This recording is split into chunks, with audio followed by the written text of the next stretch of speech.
Let's say you're on a super tight budget, but you want to get a Ryzen gaming system. You only have like less than $200 to spare. Obviously that's impossible, right? You have less than $200 to spare. How are you possibly going to get a Ryzen system for that cheap? Well, this might just be the system for you. Let's find out.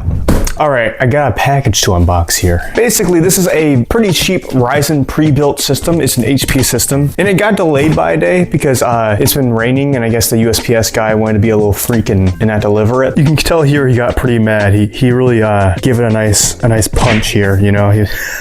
But let's go ahead and unbox the system and see whether or not it is worth it for you to buy. Now, I don't have a knife, unfortunately, so I'm gonna have to use this stupid screwdriver, but if it works, it works, okay? I'm actually surprised this package isn't wet right now because it was raining like crazy. All right, we got our wonderful packaging materials right here. Just gonna take these off. And underneath of this, we will have the computer. Wow, and it has scratches on it, wow. I guess it's not brand new, so what do you expect? You're gonna have some wear and tear. It's not really that crazy.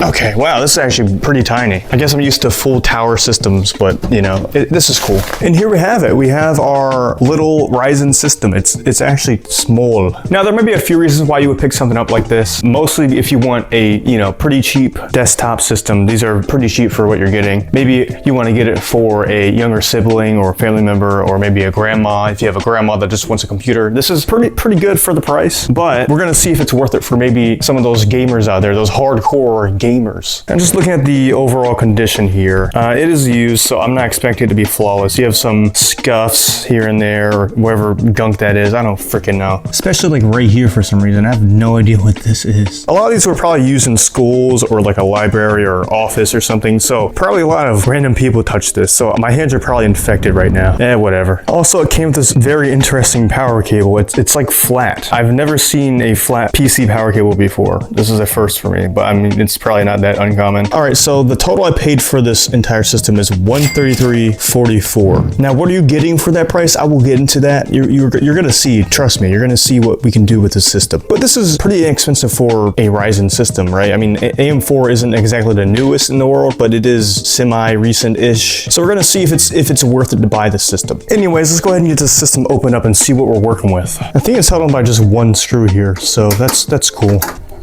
Oh, that thing just went out. Okay.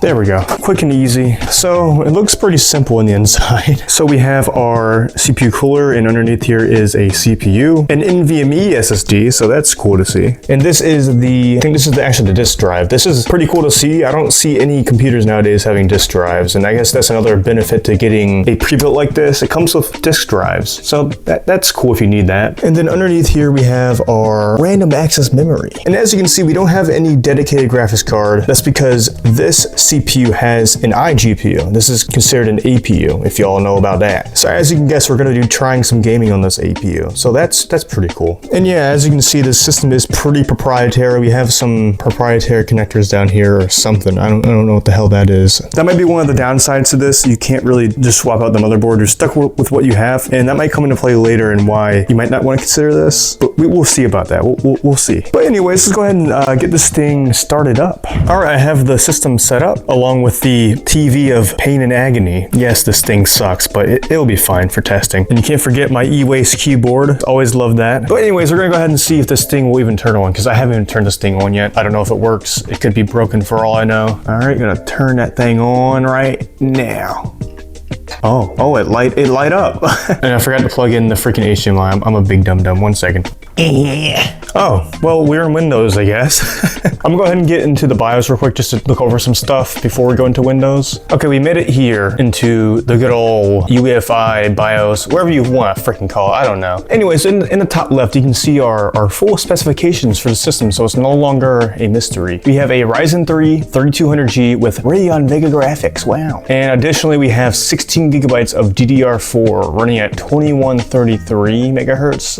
It is dual channel though, so that's nice, but considering the iGPU uses the RAM as its VRAM, we should probably get faster RAM or see if we can support a faster speed with the RAM installed. So let's go to, sure, let's do F10.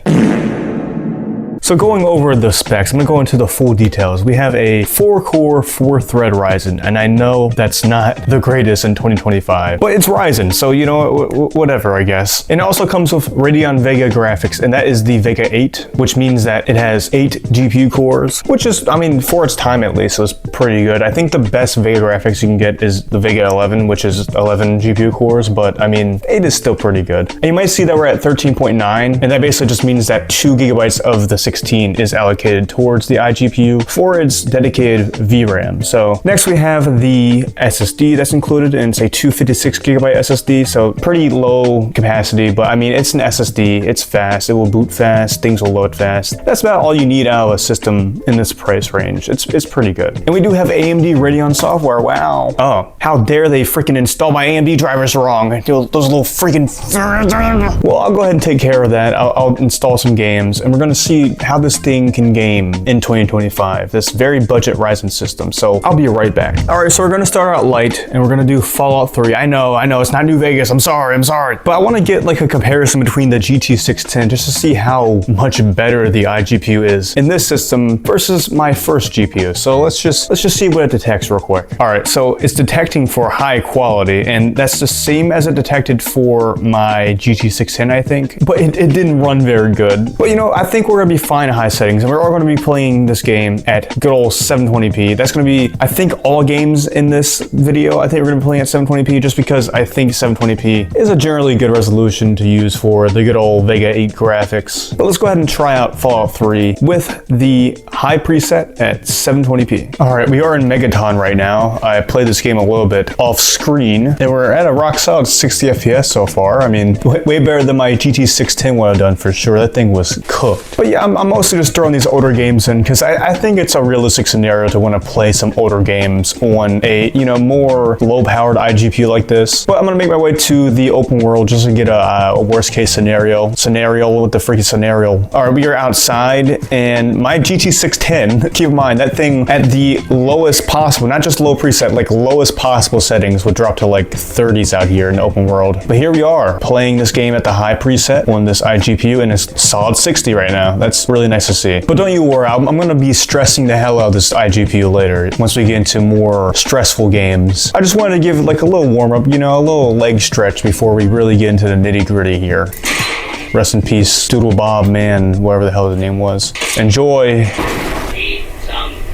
You don't care that I just murdered this woman in cold blood? Well, anyways, obviously, Fallout 3, very easy to run, but it is a good game to play on an iGPU system like this. But there are other games that are hard to run that are still playable in this system, so let's go ahead and see how those are handled on this system. All right, next up we have some Minecraft Java Edition, and we are using Optifine. Minecraft isn't by any means the most intensive game in the world, and it should run pretty good in the system, but it does tend to scale with your CPU pretty heavily, so I'm interested to see how well this 4-core, 4-thread Ryzen holds up in Minecraft. So we're gonna try without any shaders first, just to make it entirely CPU bound. Now, when you have a lower power CPU, it can sometimes affect how long it takes to actually generate the world. And actually this is, okay, never mind, it's going pretty fast. I was expecting it to actually take a lot longer. I'm gonna let the world load in a little bit. As you can see, it's stuttering for now. This is probably the most apparent thing to see when you have a lower power CPU. It takes some time for the frames to even out, but once they do, it should be okay. And just like Fallout 3, we are playing at 720p. Like I said, I think 720p is generally a realistic resolution to play on this system. Of course, you could probably take Minecraft up to like 1080p or maybe even 1440p on the system. But for now, 720p. It's looking good so far. The frame rate has evened out. We're at the 300 FPS range, 200, 300. Really good so far, honestly. As long as you can get past the initial stuttering and, you know, generating of the world. Obviously, it's Minecraft, it's playable. You might benefit from a frame cap at this point because it is kind of dipping down randomly as you generate the world a little bit. Usually a capped frame rate like this isn't ideal for a lower end system because you can feel the frame drops pretty hard, but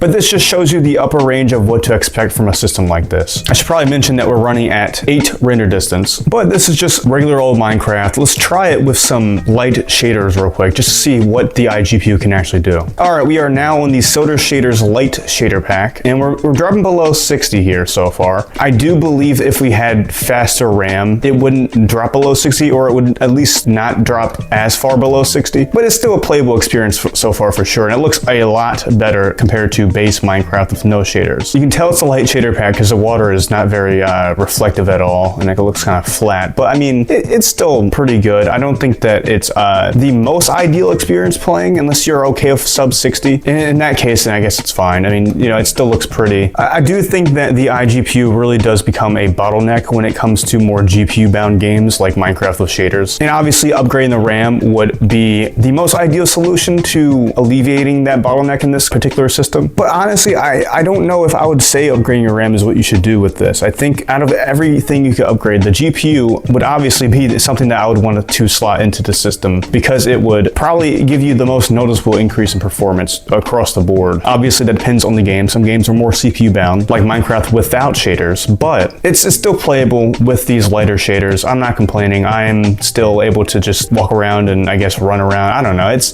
Minecraft. You don't really need super crazy frame rates to play Minecraft. But let's say you want to go ahead and get the absolute most eye candy out of this game possible, and you want to try the extreme volumetric lighting shader pack. Well, let's see how that performs here. We are now playing with the Extreme VL Soda shader, and we are hovering around the 30 FPS range, dropping below 30 there for a second. I mean, honestly, the performance delta between light and extreme is smaller than I thought it would be. This isn't ideal, obviously, because you're dropping below 30. You're getting into the semi-cinematic range here, but I mean, it is very obviously much prettier. Maybe you could use this for screenshots or something, albeit it is still at 720p, so it's not going to be the most high-resolution screenshots. I would still deem this somewhat playable, especially if you're coming from a very, very weak system that could barely even play Minecraft without shaders. But obviously, I think that if you wanted to get a better Minecraft experience with shaders, the first thing I would do is definitely get yourself a dedicated GPU. Anyways, Minecraft overall, I would say it's pretty playable, especially without shaders. We're getting plenty of FPS there, but yeah, let's go on to the next game and see how the next game runs. All right, next up we have CS2, and again, we are running at 720p at the lowest possible settings. I think we are, at least. Let me check. All right, yeah, we do have everything at low besides FSR. We don't have FSR enabled at all. But let's go ahead and go into a deathmatch and see how it performs. Oh, okay, we're stuttering at the beginning. This is probably expected. 1 second. Okay. Well, I think my internet's playing a factor in this right now. Yeah, I'm playing with the hotspot right now, so my ping is probably a factor in why I'm doing terrible. We're getting like 80, 60, 80. It's honestly hovering around 60 FPS. I'm not gonna be able to pay attention too much. I'm gonna try and get a kill. I got a kill. Holy crap. No matter how much frame rate I get, I will never be able to play on this freaking TV. This TV sucks. As far as I can see, we're hovering around the 60 FPS range mostly. Maybe a little bit below here and there, but I mean, and this is also deathmatch, so a bit more intensive than casual or competitive for sure. In fact, I might try casual out just to see how it does. All right, let's switch over to a casual match just to maybe get a little more consistency. We are running more above 60, I think, and hopefully I won't suck balls at this game. We'll see. Oh, big stutter. Okay, that was a lot of stutter. It could be shaders compiling. Let me go help my teammate instead of being useless. They're screaming. I mean, this is at 720p, so it is good name. Good. Anyways, this is at 720p, so it's not the best experience in the world, and it does drop below 60 sometimes, but it could just be the map. Some maps are easier to run than others. That's the nature of these types of games. But it is cool to see that it is playable on an iGPU, granted at lowest settings, 720p. All this fire effects are definitely dropping my frame rate right now. Behind. Hold up. I got a kill. It's around a 60 FPS average experience, probably, you know, a little below that, but I still had fun, kind of, other than the fact that I suck, but yeah, whatever. Anyways, on to the next game. Anyways, we are playing some Palworld, and I don't really anticipate this game running that well. I mean, it's Unreal Engine 5, and it's not really the most intensive Unreal Engine 5 game, and it's not very realistic. It's kind of simplistic, but it's still, I don't really expect it to run that well. I think we're playing at the very low preset, or whatever the custom is. I think it's very low. Yeah, most of it is just strip lowest settings besides building draw distance, but I don't think that really matters. But yeah, let's go ahead and see how Palworld runs on this system. Oh, why is it 11 FPS? We're at the character creation screen and we're barely at double-digit FPS right now. Maybe it has to load in some stuff. I don't know. This is not looking promising so far though. Oh boy, this is going to be a very cinematic experience. Okay, we're in Palworld now, and as you can see, our frame rate is not very good. This doesn't look like lowest settings though. Maybe it is. I don't remember what Palworld looks like. I mean, it looks pretty okay-ish. Maybe not. Yeah, this is not looking like a good experience as of right now, unfortunately. My suspicions were correct. It's Unreal Engine 5. Of course it doesn't run good. Oh boy, yeah, this is not looking good. And this is at 720p. It's not even looking that good either. Like, there's no vegetation. It's just like N64 trees. We break 20 sometimes if we look in certain directions, but as soon as we look at like over there, it's like my frame rate just tanks. I don't really know if there's anything we can do to save the performance other than drop the resolution further than 720p, which I don't think that would look very good, but we can try it, I guess. All right, we are now at 360p, and as you can see, it's literally like the same performance. I actually am surprised that it didn't even increase the performance at all. That's very odd, but it definitely downgraded our visuals, that's for certain. It's looking blurry as hell right now. I would definitely not recommend this game for this system. It's not gonna be, you know, enjoyable at all. You're gonna be dropping below probably 10 pretty often, especially late game. So yeah, unless you're desperate to play this game, probably don't. Unless, of course, you want to drop in a GPU, which, like I said, I might do a later video where I do that. Let me know if you guys want to see that. But with that, let's go to the next game. All right, we are playing some Teardown. We're trying to give the system a little bit of a break compared to Palworld. And this is on a pretty intensive custom map with a lot of interiors and cars. So it is a pretty worst case scenario. And we are playing at the medium settings, again at 720p. I don't think the story mode would really ever get this intensive because I don't think they load this much stuff in, but I think this is like a worst case scenario. Let's see if we can cause some mayhem real quick and get the performance tanked, because this game is very intensive when you do stuff. Like, look at this. We're dropping to like 20 FPS. Granted, this isn't like me bashing on the performance at all. Like, even my main system will drop to single digits. Honestly, as long as you're having fun, it's gonna be a good time in Teardown. That's all that really matters at the end of the day, is that you're having fun. Let's explode this building some more. Yes, explode the building. And we're using the DX12 mode, which actually improves performance a lot on systems. I mean, and honestly, if you're not doing anything super crazy intensive like I am right here, just magnetizing stuff together, you'll have a good time. But the main story will be completely playable in this system. But it is always fun to embrace the sandbox aspect of these games and just do stupid stuff like this. Yes, I'm making a car tornado apparently. Oh my god, the motion blur is crazy right now. Oh yes, I have done it now. Oh my god, that frame rate's dropping like crazy. I think you have a lot of potential to have fun in this game with this system. Anyways, let's go into the next game. All right, so we're back to torturing the system because we are playing Resident Evil 4 Remake. And just in the main menu, we're at 22 FPS. We are playing at the like absolute lowest settings. Besides anti-aliasing, we have some TAA enabled. Hopefully, maybe Mercenaries will run okay. Probably not. All right, we are in, and actually, we're running pretty close to 30 FPS. Okay, I was expecting to run a lot worse because the main menu was running pretty low, but right now, we're doing about 30 right now. Okay, this might actually be a playable frame rate right now. I'm actually very surprised. I mean, it doesn't feel the best. It's probably partially because it's on, you know, a dumb TV, but we are playing Mercenaries. I don't think I'll be too hindered by this experience. I am a pretty goated player at this game. I'm pretty goated right now. This is Resident Evil 4 Remake. I am really surprised that it's running this well, actually. Granted, this is Mercenaries, so it's not the main story. The main story is probably a little more intensive overall, but there's still plenty of fun to be had here, even if it does drop to cinematic frame rates sometimes. I do think this is one of those games that definitely would benefit from a faster RAM kit, but even at this lower RAM speed, it's still in the realm of playable-ish. Much better than Palworld for sure. That game just did not want to run on this system, and this looks so much better than whatever the hell Palworld was. But I would still consider it a playable experience, at least in Mercenaries. I can go ahead and hop into the main story and see if it's any different. All right, I've loaded up to one of the more intensive parts of the main story, and we're definitely dropping a little lower on average, I'd say, compared to Mercenaries. We're definitely in a more cinematic range. Yeah, it's definitely dropping into the low 20s, so it's iffy, I'd say. It's not gonna be the best experience at all right now. Yeah, definitely dropping pretty low here in the main story. That is unfortunate because Mercenaries is running pretty okay. I also think it's supposed to be raining right now. It's usually raining during the scene, but I don't see any rain particle effects at all. That's very interesting. Yeah,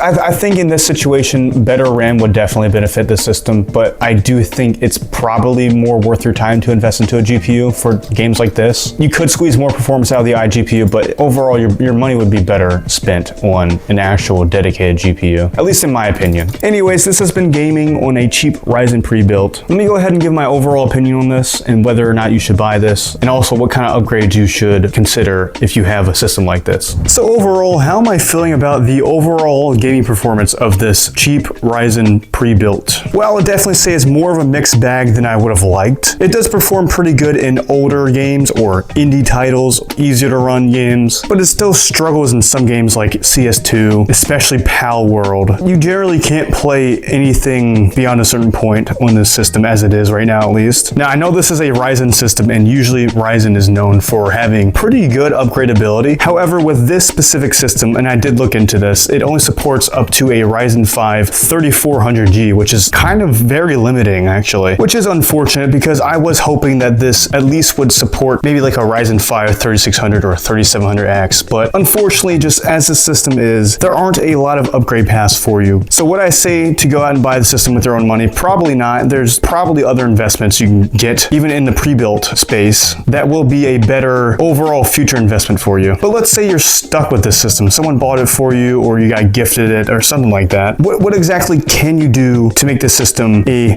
more viable gaming solution? Well, the first and most obvious thing I can recommend would be to go ahead and get yourself a dedicated graphics card for this system. That would genuinely be the most noticeable upgrade you can get right now. If you do want to stick with the APU though, I would definitely recommend upgrading that RAM. You don't even necessarily have to get a higher capacity RAM kit, although I would recommend that. But at least make sure that you're getting a RAM kit that runs at a higher frequency without XMP, just so that the APU has as much possible performance with its VRAM that it uses from the RAM. So, and obviously another obvious upgrade would be to get that 3400G, although I mean, it's not like a huge improvement. You do get hyper threading, I guess, and you do get Vega 11 graphics instead of Vega 8. It's really up to what you think is best for you. Personally, out of every upgrade you can do, a DGPU would be the best bet for most people. This PSU is also another limiting factor here. It is a 180 watt unit, I believe, and there's just really not a lot of headroom here to put a super powerful GPU in. You don't have any GPU power connectors. You have to rely on a GPU that is powered by the PCIe slot. So definitely fairly limited for upgrades, which is a reason why I would probably advise against buying this system outright. For just a little more money than what you pay with this, you could probably put together at least a decent custom built Ryzen system, or maybe even a different office computer in general with maybe an Intel CPU or a higher end Ryzen CPU. They do exist. A little more money goes a long way is all I'm trying to say. But please do let me know if you'd like to see a video where I put a dedicated GPU in here and see how much of a difference it actually gives me. I think that would be interesting to see just how big of a difference it would make. And you would be surprised. I really do think that a GPU in here would make all the difference in a lot of these titles. But with that, I will see you later. Yes, you desktop. I will see you later. And also you audience, probably, maybe. Bye-bye.